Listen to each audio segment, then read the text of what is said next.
Hey everybody, happy Monday again. I love Mondays, especially love Martin Luther King Jr.'s birthday.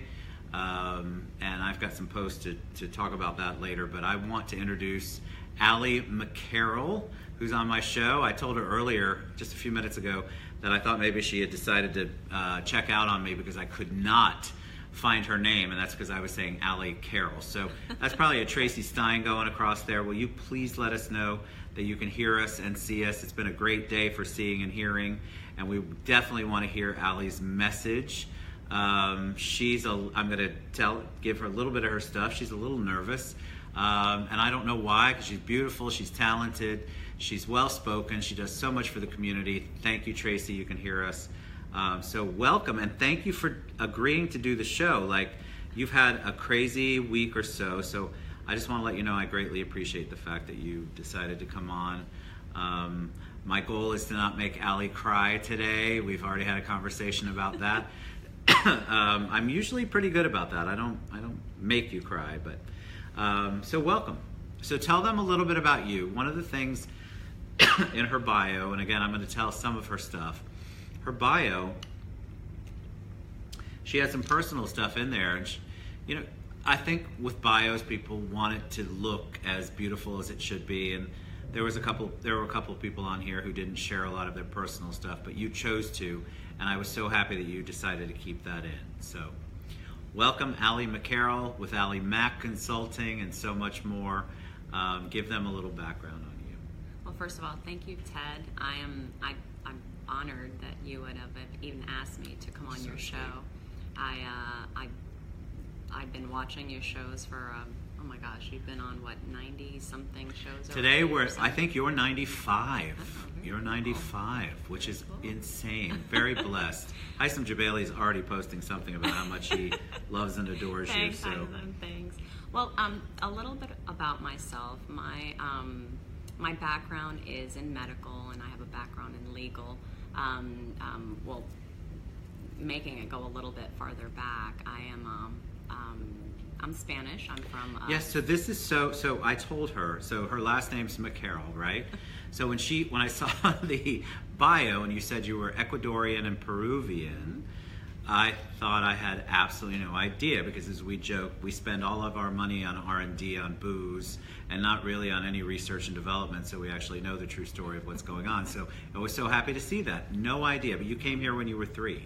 I came here from Peru when I was 3, and English was a second language to me. I went to school by the age of 5, and that's when I learned English. That's why I have no accent or anything, but I'm fluent in Spanish and speak it, write it, and of course understand it. I love it. But, and Tony Figueroa, as promised, did jump on. Oh, hey, we got Tony. to spend some time with Tony earlier. And Hisam, I want to read that. I'm in love with the TED Show. Yeah, you get points for that one, my friend. Alli MacCarroll is awesome, and please thank her for representing black and white weekend colors along with her business, Alli Mac Consulting. Awesome. Sweet. Love He's you too, he's sweet. He was on the show. Hisam's goal has been to be the #1 viewed show, and hopefully he's keeping track of that, because I'm horrible at it. Uh-oh. All right, so you came here. You do not have an accent. I did not know. I had absolutely no idea. And you talked about in your bio, which we posted and kept, that love the jacket. Thank you, Tony. Man, you're good. I love you. We talked about the fact that you on the coming over here, and in your bio, high standards, faith, and family were so important. So talk a little bit about that. Okay. First off, my high standards faith. Family. My family has always been there supporting us. I have 2 other sisters. We've always been, if you're not able to do it, then we'll help you do it. Our faith. Through prayer, everything is possible. Agreed. Through not just one person, we have like a whole slew of people. I feel blessed to know that my mom is such an amazing woman, such an amazing lady. Even though she's in Tampa, I'm not able to see her every day, but I know that she prays for me 3 times a day, at 9, at noon, and at 3. So for me, to have that core, and not just my mom, my dad, he's my pillar, he's my rock. So both parents are still here. That's amazing. Parents. And so anything that I ever wanted to do, I knew my parents would back me up. I knew my parents would give me words of encouragement. They would kind of sit me, sometimes tell me like oh, well, Allie, maybe it's this, but they would always encourage me and always tell me if anything were to fail, we have you. We're here for you. We're your family. And how is that? Like when you grow up with that, and you still have that as an adult, that's got to be such a wonderful safety net. Does that allow you to go out and do all of the things? Because I definitely don't want to skip from, I moved here when I was 3 and all of a sudden you're Alli Mac Consulting, right? So we want a little bit of in between. Yes. But that allowed you to do other things and to be successful at what you're doing, and we're going to talk about that. But what happens when you move here, you come here, you don't automatically jump into Alli Mac. There's a whole bunch of time in between. What did you do? How did you start in business, or how did you start your own business? I've always had an entrepreneurial spirit about myself in my 20s, even as an at-home mom. I always saw more than just what I'm supposed to do. I'm not just a mom. I want to be more. I want to teach my children more. I want to have a purpose. And so I always had that in me. I started my own eBay company at home for 5 years, an at-home mom, and which went really, really well. At that time afterwards, my daughter went to school, and then I just felt like I wanted to be amongst other business professionals. Sure. Rather than just with toddlers and all that. So I then went back into the workforce. I was working in the medical field at that time. What'd you do in the medical field? I worked for Health First Hospital Services over in Brevard County, and I did a lot of work in the oh my goodness, I went blank. It's all right. She worked in the health field. In the surgical center, in the surgical offices. Having a background that I spoke Spanish, I would help the doctors assist them with translating for the patients, for the clients, and I also did all their coding, their billing, all their. And how did you know that at some point you wanted to become your own business person? You mentioned earlier that was instilled in you at an early age with your parents. My parents, on my dad's side, they own a couple of companies over in Ecuador. My grandfather's on my mom's side also owns a company as well. So we've always had that entrepreneurial spirit in our family, and therefore my parents, whenever I would say, oh, well, I want to own my own such and such, a restaurant or this, my parents would say, go for it, let's do it, let's see what we can do. So my parents, I'm so lucky and blessed that they never made me feel like, no, you're right, I can't, because I'm a woman, or because I'm a minority, or because I didn't have the funds or the means. My parents never made me feel that way. I mean, how awesome is that, to be able to have the ability to function and figure out what you want to do in an environment where, and I'm going to hit this close button, and then we're still live, by the way, in an environment where you know that no matter what, even if you fail, you're still going to have a safety net. I think a lot of people go through life and don't have that. Or they have parents or people of influence around them that don't, either because they have had absolutely no idea about anything except corporate life, or that they really haven't had the support themselves. So what a blessing for you to do that. So you worked corporate for a while, and then what happened after that? After that, I was blessed with being pregnant again. That's right, because she has 2 beautiful children, correct? I have a 21-year-old daughter in college. Can you believe she has a 21-year-old? Oh my God, that's insane. John Howdy Shell says hi, by the way. And Julie McCowan says Happy New Year. Happy New Year, Julie. A 21-year-old.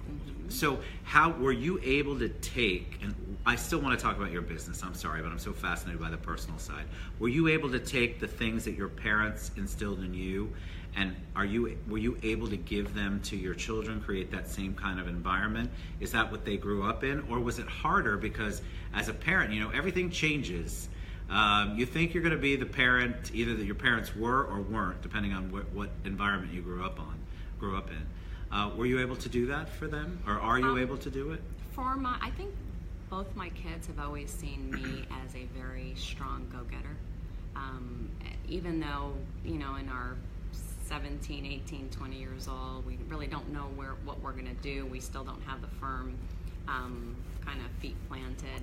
I've always I've always let my daughter be who she is, but at the same, I'm always steering her. And luckily, she's going to college and she's focusing on her career and her degree. And I set my daughter goals that I want her to achieve. Not because I want to see her fail or not fail, but make her feel like, oh my God, I have to. It's more of I want her to have something to look forward to, something to achieve, something that she, whether she does it or not, it's okay. But I want her to set herself goals even at 21 years old. Well, because you don't. I understand what you're saying. You don't. And Tony Tate, like, seriously put out this whole Alli MacCarroll. It's got all these. What's up? I understand what you're saying, because what we want to do for our kids, and we talk about this on the show a lot, is that you want to give. First of all, you want to give them things you didn't have. In your case, perhaps you had a lot of things that all of us would have wanted, but you still want them to be able to be their own person, seek out their own adventure, their journey, make their own mistakes, as painful as that is as a parent. But you still want to give them that environment where they can feel like, all right, if I screw up, if I mess up 5, 10, 20 times, my parents are still going to be supportive, and that's what you're creating for her. And they may not know it at the time. I mean, it's difficult. All of my children, I believe, have the ability to be successful and are successful. And then it's just a matter of time of when they find themselves. I mean, I'm 39. And hello, no comments. But I'm not sure every day. Sometimes I'm like, is this what I want to do? I love what I do, but is this what I'm meant to do? And I think a lot of us struggle with that. Like, okay, so is this what I'm supposed to be doing? Is this what I was put on the earth to do? I don't know if you all do. I love money, don't get me wrong, but it's not always about that. Mm-hmm. And so we struggle. And so you found a way to do a lot of things. You give back to the community. So let's talk about Alli Mac Consulting. What kind of consulting is that? Okay, well, my consulting, I mainly focus on personal injury offices. Yes, I do the B2B, but it's more of linking people together that should be working. I believe that there's tons of offices here, but there's only a handful of quality offices that I like working with, that I know of, and I want to link those offices together.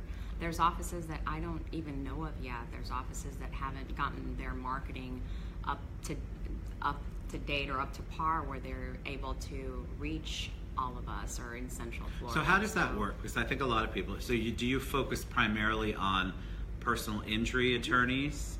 Is that your do you do business consulting at all? Or do you primarily focus on attorneys? I don't just focus on attorneys. Anybody that does personal injury. So there's attorneys, there are chiropractic offices, there's orthopedic offices, there's imaging centers. Anybody that takes a personal injury client, I focus on. That's such a niche. That's awesome. So because my background is in personal injury, I was a paralegal for 7 years in Orlando. Then how I got to my business is I love what I did. I love helping the clients. I love being engaged with their medical treatment from start to finish, and also at the end, ultimately helping them get money for their case, for their injuries, for their long term. So at one point, I decided, or I kind of felt like I had kind of hit the wall, where if I wanted more, I would have to go back to school, become an attorney. But not that there's anything wrong with that. It's just, for me, I just wanted a little bit more. So I made a phone call, or I made a text to one of my providers, and I said, hey, I'm looking to make a career change. And he says, are you okay? Did you get fired? Did you get laid off? I said, no, because that's what people think. I'm making a career change. You're just trying to expand your universe, right? Within I think a week, he called me. He had somebody for me. Within 3 months, I was director of business development for an orthopedic office, neuro and pain management office around the state of Florida. And with that, I was in my element. It was amazing. I was traveling to see doctors. I was traveling to see attorneys. I was making different contacts, relationships. Because I had been in the legal side, I was able to speak with the attorneys. But you have to have a passion for what you're doing, I think, because what you're doing, because people see the commercials, especially now that attorneys are allowed to advertise and do billboards. It wasn't always like that. Mm-mm. It wasn't. Hey Jen, and hey Mary Tiffany, real quick on parenting, and she wants to give kudos to you. Nice job. The role of a parent is to manage the drift factor. I love that. The drift factor for our children, not set their goals or course. That is absolutely true, and that's what we're talking about. So thank you, Mary, for that. And Tracy Stein, yes, I'm 39 and you're 34, even though you're a week younger than me, so we won't talk about that. But I think that there's a whole bunch of ways that people look at personal injury. So Florida is unique. I'm a licensed insurance agent, even though that's not what I practice. Our personal injury or PIP coverage in Florida, our no-fault coverage, is kind of unique. I mean, not every state has it, so you have a completely different world view here.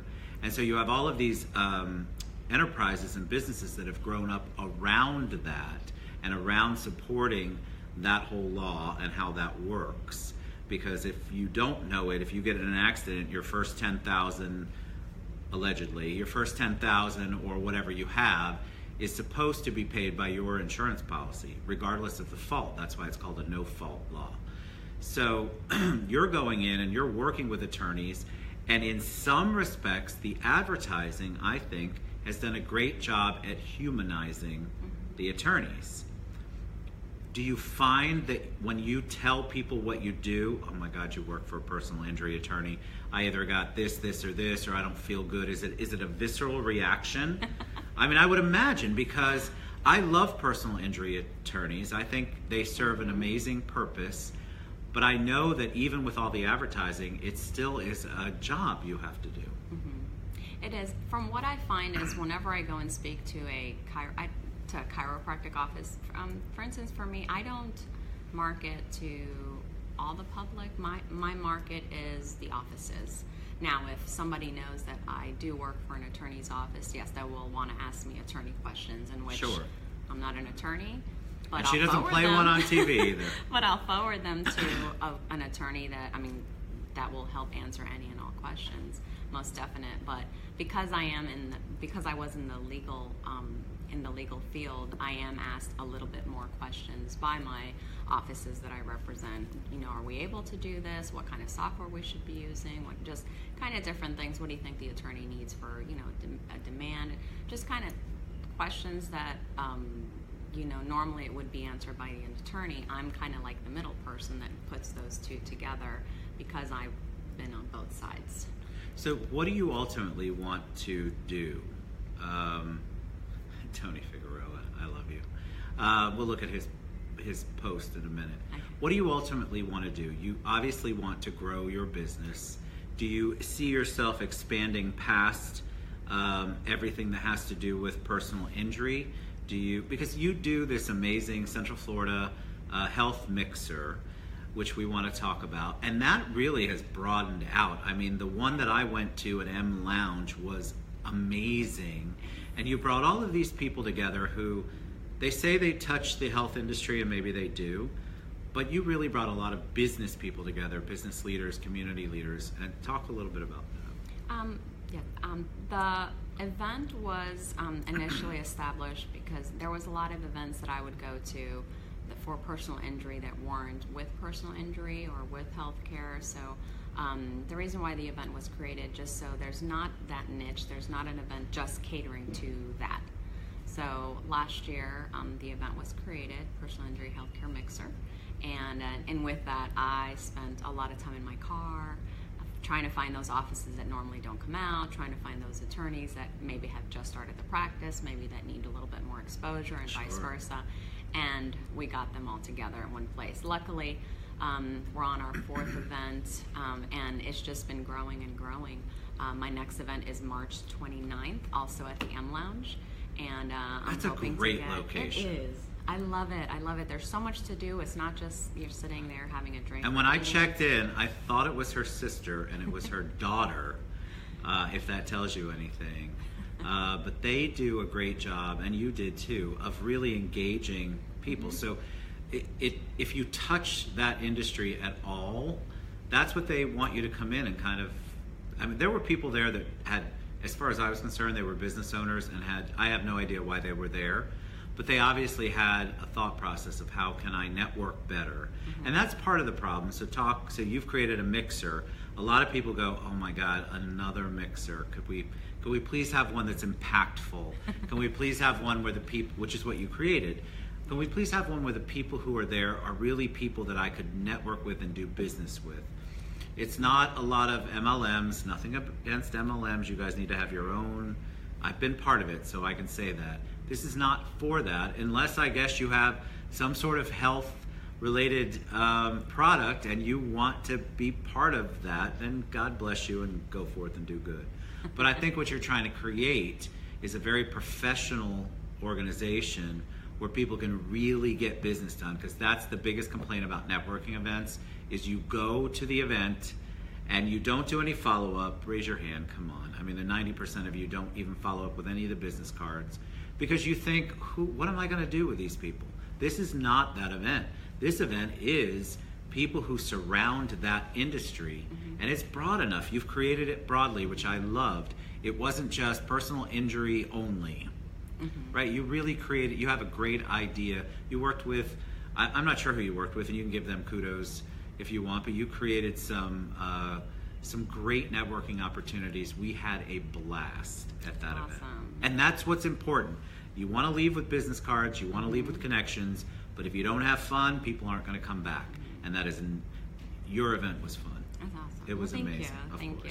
That's one of the things that I strive for, is that I just want to make sure that when you go to the event, I mean, you can pick any event to go to, but if you're going to pick my event to go to, I want to make sure that it is going to be advantageous for your business, for your company, for you as a business professional. You know, going to have a drink or having, you know, hors d'oeuvres here and there, you can do it on any night. That's true. But on this specific night, you can do that, and you're privy to all your personal injury business people that you need to do business with, that you should know, that they should know you. I love that when the people that normally come to my events will tell me, when are you going to have your next one, because I ran out of business cards. I love that. That is so true. I ran out of business cards, and I want, so I'm in the loan business, right? And I'm surrounded by real estate people. So I don't want my real estate people who I see on here to check out, because think about it. Doctors surround personal injury, attorneys, these people buy homes, they sell homes, they need loans. So don't count your industry out. Yes, it's an industry specific, but basically anybody can touch that industry. I got to meet that day, I got to spend time with John Howdyshell, who was at your event, Mr. and Jennifer Yan. We had such an amazing time. What a connection that is. So I want to encourage you, especially as much heart. Can you tell she puts all her heart and soul into what she does, including these events? And they are meant to be inclusive, not exclusive. Meaning they want you to come. If you're going to touch that industry in any way, shape, or form, trust me, you can if you think about it and think outside the box. Like you were, I'm going to briefly touch on the real estate. For me, I get a lot of companies in personal injury that want to expand their office, that are looking for other locations.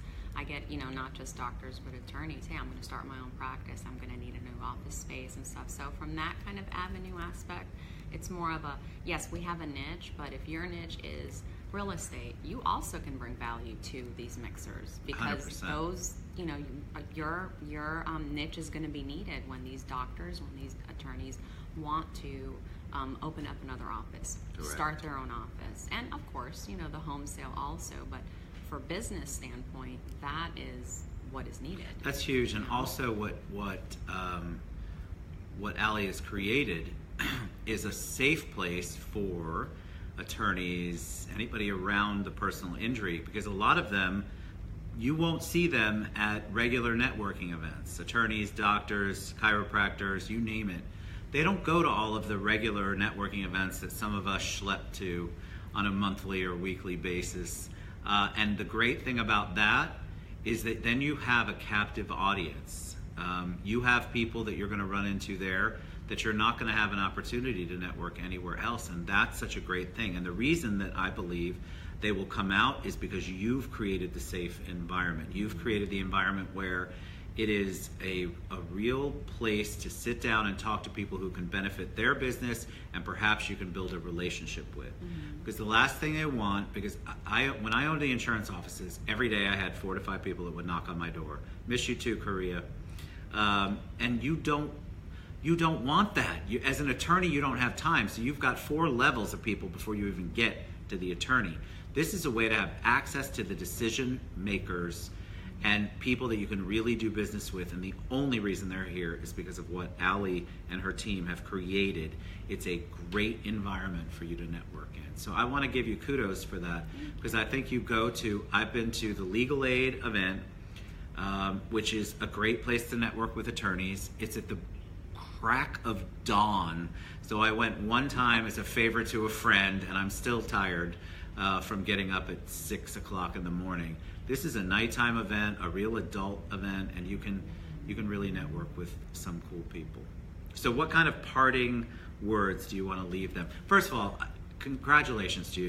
You have a niche. I think it's important to talk about. I think people don't understand how well connected you are and how well connected you could be if you reach out to Alli, especially if you're a personal injury attorney or any business around that. But the events themselves, you have to go to. March 29th is going to be amazing. But give them some words of wisdom. Maybe some words of wisdom. She's been so nervous. First of all, you did a great time. You did a great job. Thank we had you. a great time, honestly. You didn't make me cry. I didn't make you cry. Don't give me that Oprah moment. I'm not. I could. No, I won't do it. I won't do it. Well, I just want to leave you guys with this. I've been very blessed and fortunate to have a really strong family behind me and backing me. But don't ever take no. Always know your worth. Always know your value. And you need to approach it from the business standpoint, the patron standpoint. It's not always like you, the business owner, but you need to put yourself in the frame of mind of that client, of that case, of that. So for me, that's just how I always gauge everything. Just because somebody says no, I might say, okay, I'll back off for a little bit, but I always go back. Persistent. You have to be persistent. If you believe in your product, if you believe in yourself, then maybe it's a no today, but it might not be a no tomorrow. That is such a great point. And you also, we didn't talk about the title because I've kind of pulled that from her bio, but blocking the noise out. So all of those people who tell you no, all of those people who tell you can't do it, you've got to block them out. And that's what you've done. Yeah. Oh my God, I love that. So make the people who tell you no, who try to cut you down, your haters, for lack of a better word. Make your haters your motivators. Your motivators. We're going to hashtag that. Make your haters your motivators. And I think that's what happens. People get this little idea in their head. You have a unique niche product and service that you're doing, but you've expanded it to the universe that it hasn't been expanded to before. How awesome is that? Do you know how many people out there who are watching, who message me every day, I've got an idea. Stop listening to the people who are telling you no and telling you cannot do it. Stop reading. Don't Google. You don't have, some crazy disease when you Google stuff. And just like your business can work, don't Google the stuff that's bad. We talked about it earlier today. Stop putting your attention on the stuff that's negative. Stop focusing on the negative. Focus on the positive. And that's what you do. And that's why people feel comfortable around you. That's why your business is successful. It's also hard work. Don't get me wrong. It's not that you just lay there and read a book and go, hey, it's going to happen today. Sleepless nights. I mean, come on. Sleepless nights. All of us go through that. But she works at it, and she's purposeful in what she's doing. And I think that's absolutely amazing. So Jennifer Yan says, great collaboration. I love you. Jennifer Jaco says, yes, I love you too. Love the jacket. Thank you very, very much. You're amazing. And we're going to give all of your information, your contact information after the show once we post. You guys are so supportive. 3 shows today. Look, I get to end with this beautiful, amazing, energetic person. Very, very, look at her. She's so, you know what? This is what we want. We all want this connection. And reach out to her. Even if you've got a business you don't think touches on personal injury, we've got Alli Mac, and we're going to tag all of her Facebook pages, her social media. in here. We love you guys. Thank you. Tomorrow I have 2 amazing shows. It's just been a fantastic week, and thank you for ending my Monday on such a special note. We love you guys. See you tomorrow. Bye. Thank you. Bye.